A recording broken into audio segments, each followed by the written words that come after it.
Hai, ini adalah perjalanan di Jalan Pramuka. Saat ini, ini belum Jalan Pramuka. Ini masih di Jalan Pemuda. Saat ini tidak seperti biasanya jalanan kok saya mau ngomong lancar tapi kenyataannya macet. Macet dari sini, dari depan UNJ sudah macet ke perempatan bypass yang menuju Pramuka. Entah kenapa, mungkin ini adalah orang ingin buru-buru cepat datang kantor lalu cepat pulang. Apakah begitu? Mungkin juga, bisa jadi. Tapi baiklah, mari kita lihat saja perjalanan ini. Saat ini jam 7.48 waktu radio saya. Saya harapkan saya sudah sampai kantor jam 8.30. 40 menit lebih. Padahal dalam bayangan saya bisa sampai pada jam 8.15. Tapi oke lah, meleset. Saya kasih spare time waktu 15 menit. Jadi jam 8.30 saya sudah sampai di tempat tujuan saya. Oh ya, bagaimana puasa Anda? Bagaimana persiapan Ramadan Anda? Hari ini sekarang H-4 ya, kalau nggak salah. Enggak dong, H-7 menuju 1 Syawal 1437 Hijriah. Sudah pada dapat THR?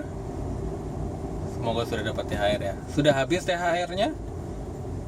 Semoga THR-nya habis dengan baik. Kenapa? Dalam bulan Ramadan ini jangan lupa THR itu digunakan untuk yang pertama nih, zakat fitrah. Jangan sampai bulan Ramadan ini Anda tidak zakat fitrah, karena zakat fitrah itu hanya ada pada bulan Ramadan, sepengetahuan saya. Lalu sebisa mungkin sebelum mudik, lunasi, bayar hutang-hutang Anda, karena akan lebih tenang perjalanan mudik Anda jika Anda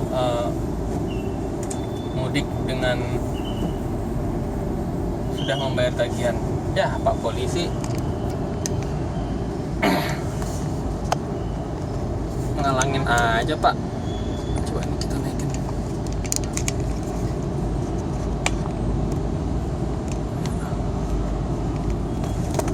Ya, turun lagi. Oke, ini holdingnya saya betulkan dahulu. Holder handphone ini ya holder murah-murahan. Saya menggunakan holder handphone yang saya beli di lampu merah. Percaya tidak percaya, harganya berapa?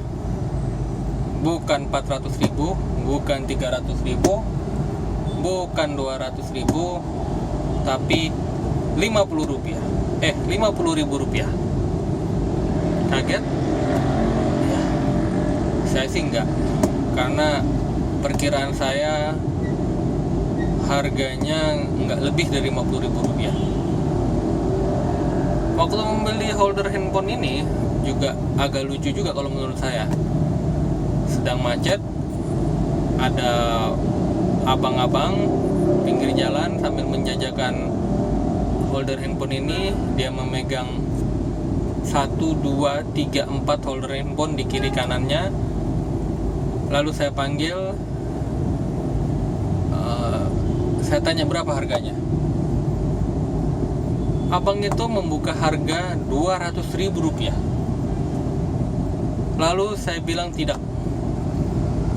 Saya pertama nggak tega juga untuk menawarnya. Tapi abang itu tanya ke saya, abang maunya berapa, bapak maunya berapa holder handphone ini. Saya bilang saya maunya 50.000. Kalau nggak mau ya udah, saya nggak akan ngebet untuk beli holder handphone ini. Ternyata nggak ditanya, nggak dinyana-nyana, langsung turun jadi 150, 100, 75, dan langsung mau 50.000. Pada waktu 75.000, abang itu minta naikin dikit lah bang harganya. Saya jawab, saya nggak mau, karena harga perkiraan saya ya paling tinggi itu 50.000 dan sudah cukup. Ya udah, tidak berapa lama, nggak lama sih, abang itu langsung mau, dan uang 50.000 rupiah langsung berpindah tangan.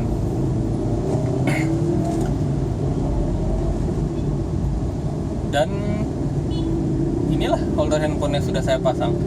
Kalau nggak salah sudah sampai 4 bulan lebih dan masih berfungsi dengan baik.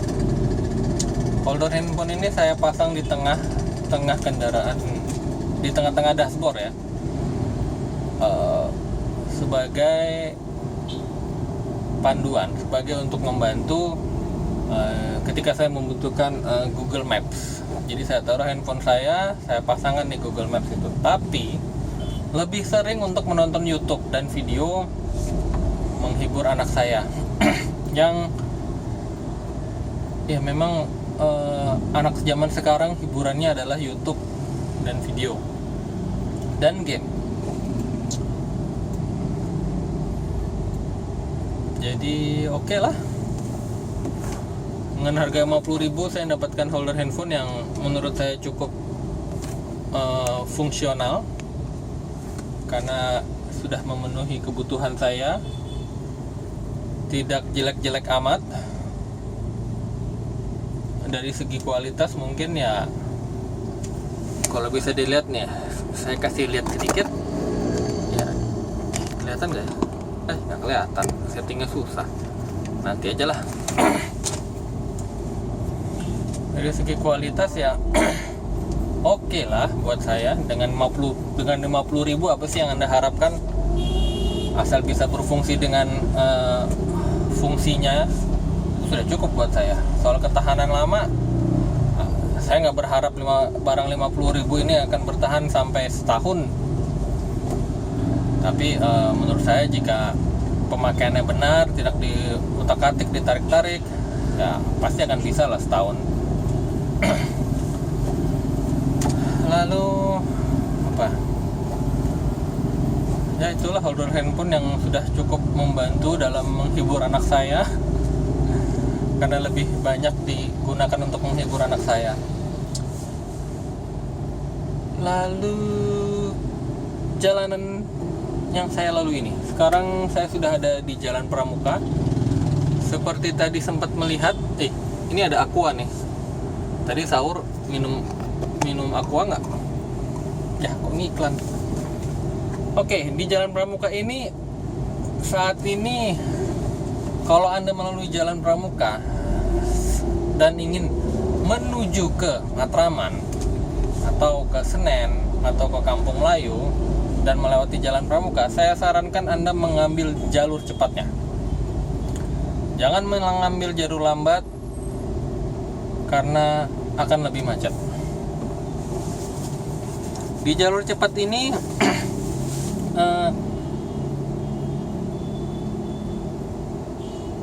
harus bersabar, karena ada 2, 3, 1, 2, 3, 4 pintu emang ini tol, 4 lajur menuju jalur lambat dan jalur cepat. Jadi ada 3 pintu yang menuju jalur lambat, 1 yang menuju jalur cepat. Di jalur cepat ini, yang habis putar balik di ujung Pramuka dekat sini, mereka bisa masuk ke jalur lambat. dan tidak jauh dari situ ada masuk ke jalur cepat. Nah, sesudah itu yang ada hanya masuk ke jalur lambat. Karena di depan ujung sana, di sebelum terowongan, di apa nama pasarnya saya lupa, bukan Gembrong, kanan kiri, ya pokoknya di sana lah sebelum terowongan. Sekarang sudah ditutup masuk ke jalur cepatnya, maka banyak mobil yang masuk ke jalur cepat melalui jalur lambat. Nanti kita lihat, kalau kita bisa berkesempatan, kita akan lihat nih di sebelah kiri ada tempat yang seharusnya untuk masuk ke jalur lambat, tapi digunakan untuk masuk ke jalur cepat oleh para pengemudi yang tidak tertib tentunya, dan tidak sabaran pastinya.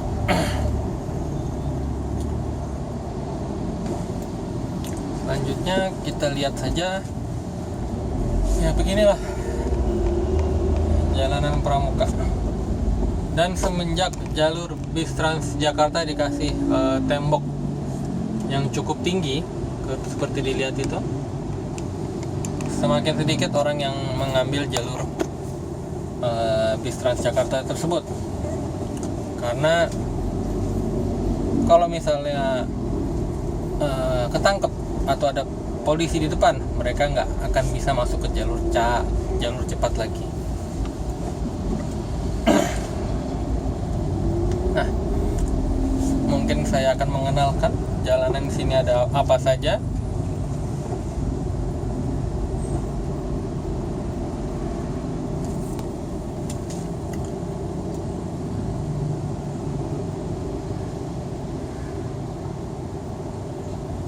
Terlihat di sebelah kiri ada lembaga bahasa asing LIA. Sebelumnya adalah kantor pajak Pulau Gadung, KPP Pratama Jakarta Pulau Gadung. Dan ini adalah gedung BNPB. Ini gedung baru tahun ini kalau nggak salah. Cukup megah juga, tapi saya belum pernah masuk ke dalam sana.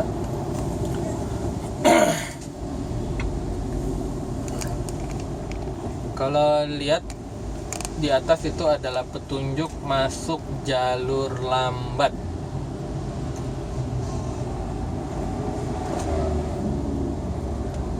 Tapi coba perhatikan itu di sebelah kiri. Udah ada 1, 2, 3 mobil yang mau masuk ke jalur cepat. Inilah yang membuat jalur cepat ini di Jalan Pramuka menjadi tersendat.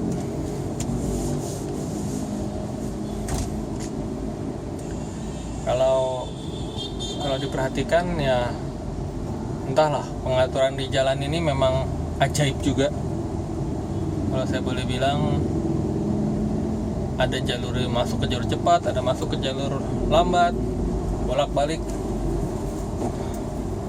Tapi ya begini ya.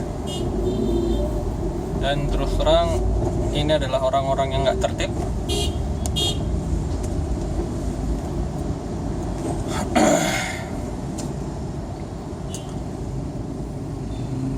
Dan sekarang kita ada di Auto 2000. Sebelah kiri adalah Auto 2000 Toyota.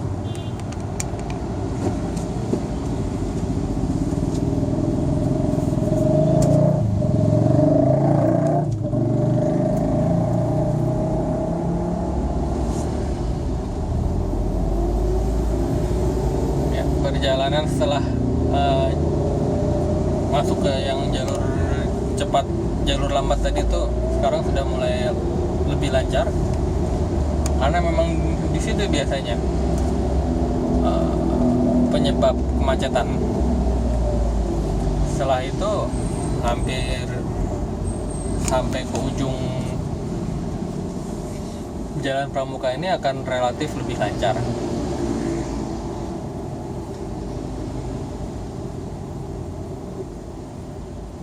Oh ya, sebelah kiri adalah gedung apa namanya, gedung IS kalau nggak salah. Dulu di sini adalah restoran yang sampai sekarang saya belum pernah mencobanya.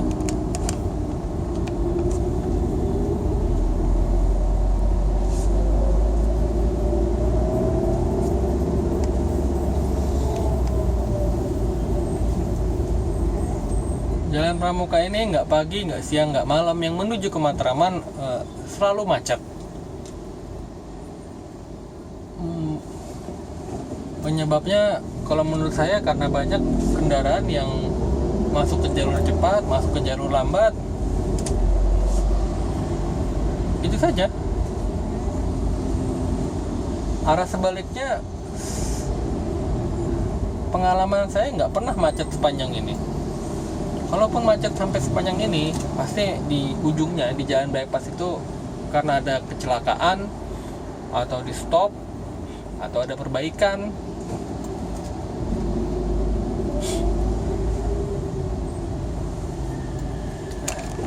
Ini adalah putaran dari arah Matraman yang memutar balik.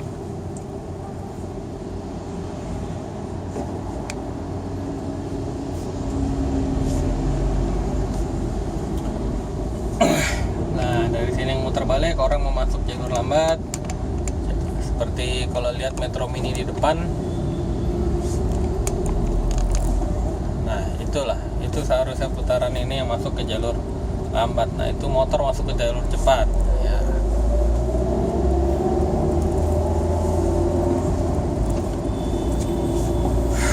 Itu udah pom bensin lagi.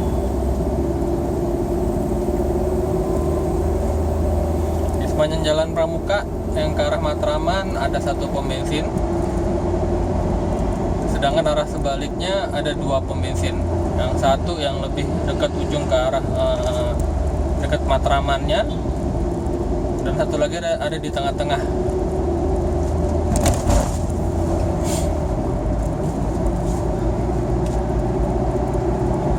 Nah sekarang kan sudah lancar jalanan. Saat ini kecepatan saya sudah 40 km per jam sampai menuju terowongan. Sedangkan di jalur lambat bisa dilihat masih tersendat, macet.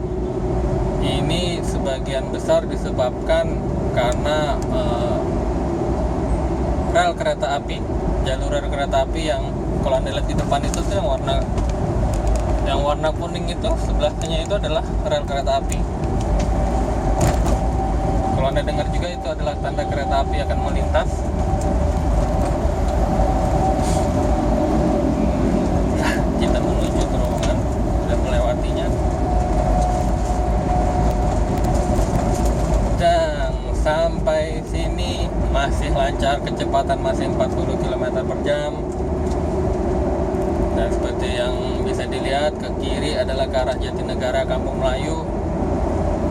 Tengah Manggarai Proklamasi, yang kanan itu adalah ke arah Senen, ke Keramat arah Senen dan Gunung Sahari. Kita masih dalam perjalanan melewati jalan ini, kecepatan 40 km per jam.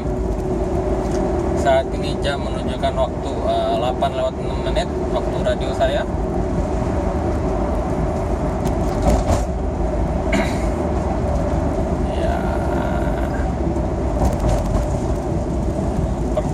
Dari 4 lajur menjadi 3 lajur di depan sana pasti akan memberikan kemacetan tentunya. Di sini sebenarnya adalah jalur Transjakarta. Yang akan saya lalui ini sebenarnya dulunya adalah jalur Transjakarta.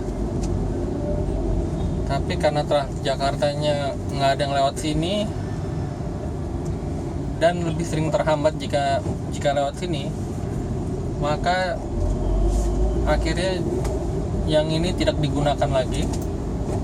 Yang paling kanan ini tidak digunakan, jadi jalur mobil, dan Transjakarta itu menggunakan lajur yang tengah. Karena di depan sana di lampu merah ini Transjakarta harus belok ke kiri.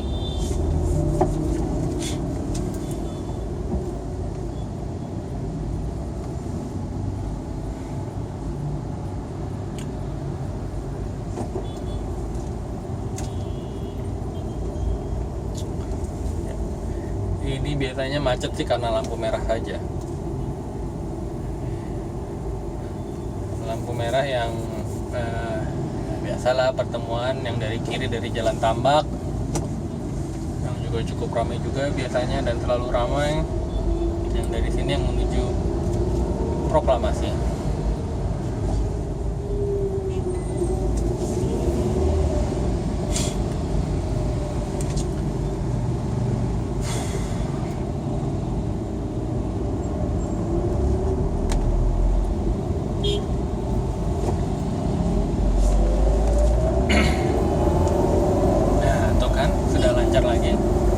Dan ini adalah pemisah Transjakarta yang kalau Anda tunggu-tunggu, oh ya, saya lupa, Transjakarta yang jalur sini malah menggunakan jalur berlawanan arah di sebelah kanan.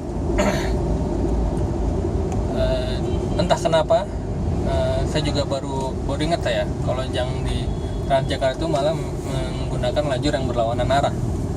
Apakah setiap hari? Tapi saya perhatikan kalau pagi hari pasti akan menggunakan lajur yang berlawanan arah.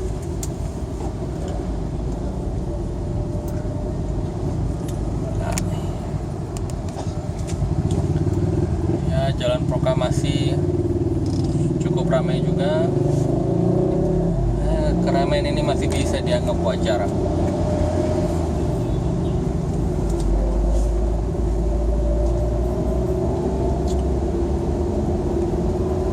Perhatikan mobil-mobil yang ada di jalan, sebagian besar ya, seperti diketahui adalah mobil Jepang. Kalau tadi saya sih nggak perhatikan tapi biasanya yang paling banyak saya lihat adalah merek Toyota, Suzuki, Nissan, dan Honda. Ya lah, merek Jepang itu aja. Nah, ini nih kendaraan yang paling ajib nih. Udah lebih dari 30 tahun kendaraan ini masih beroperasi. Bajai. Kapan-kapan saya akan coba bahas bajai deh. Nah, di depan sebelah kanan adalah Megaria atau Metropol. Gedungnya ini cukup unik karena bersifat retro. Saat ini di gedung Megaria ini di lantai atasnya itu ada semacam food court yang tempatnya nyaman, dingin, tapi harganya juga premium. Kalau boleh saya bilang, daripada saya bilang mahal, tapi saya akan bilang premium. Ada bioskop juga, XSI, lalu ada Starbucks, dan di belakangnya ada warung makan juga. Nah, di sini sebelah kiri adalah gedung partai P3, partai PDIP. Kalau saya nyebut partai P3 dan partai PDIP itu ada tupai. Lihat gak tupai? Nggak kelihatan. Kalau saya nyebut partai P3 dan partai PDIP itu kok kesannya kalau bahasa intinya pengulangan kata-kata. Partai Persatuan Pembangunan, Partai Demokrasi Indonesia Perjuangan. Sekarang kita ada di jalan Diponegoro.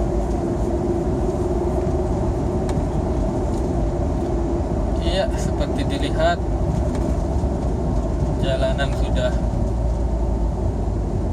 masih lancar.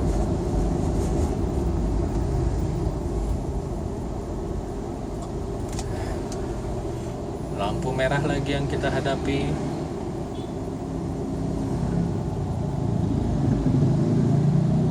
Dan sekarang baru jam 8.12. Sepertinya saya bisa sampai kantor jam 8.20. 8.20 kelamaan. Mungkin jam 8.17 saya sudah bisa sampai kantor.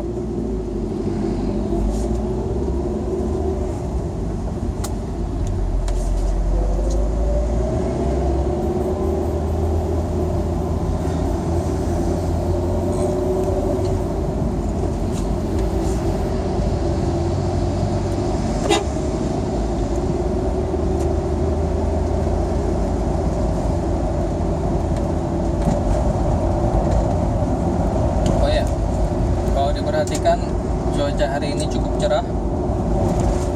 Saya harap akan cerah terus, tapi jangan terlalu panas. Seperti dilihat, langit biru, awan sedikit kalau menurut saya.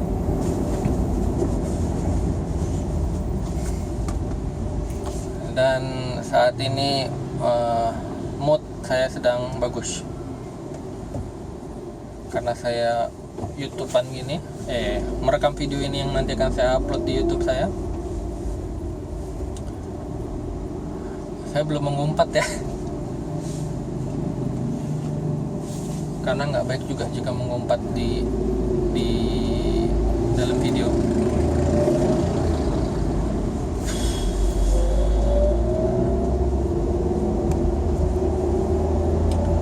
Saat ini kita menuju Taman Suropati. Di sebelah kanan itu adalah Taman Suropati, sebelah kiri adalah jalan apa ya, saya lupa namanya, tapi saya nyebutnya ke arah Sunda Kelapa.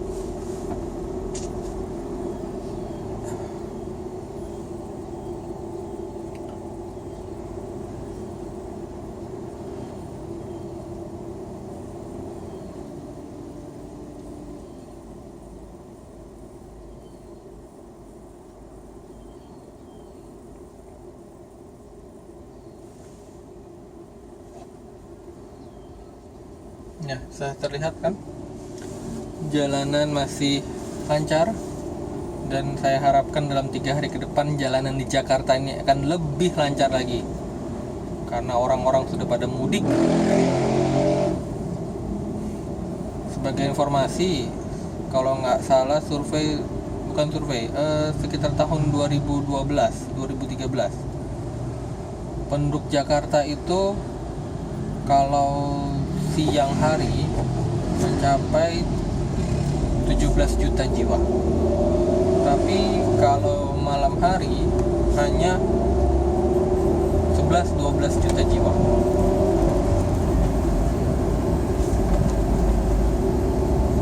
Jadi setiap hari mungkin ada sekitar 5 juta orang yang masuk ke Jakarta untuk mencari nafkah di Jakarta.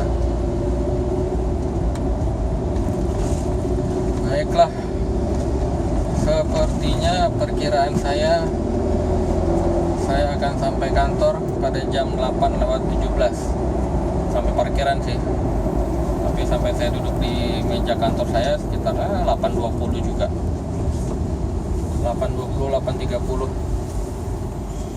Baiklah, sampai di sini di Jalan Imam Bonjol, di udara Jakarta yang cukup cerah, tanggal 30 Juni 2016.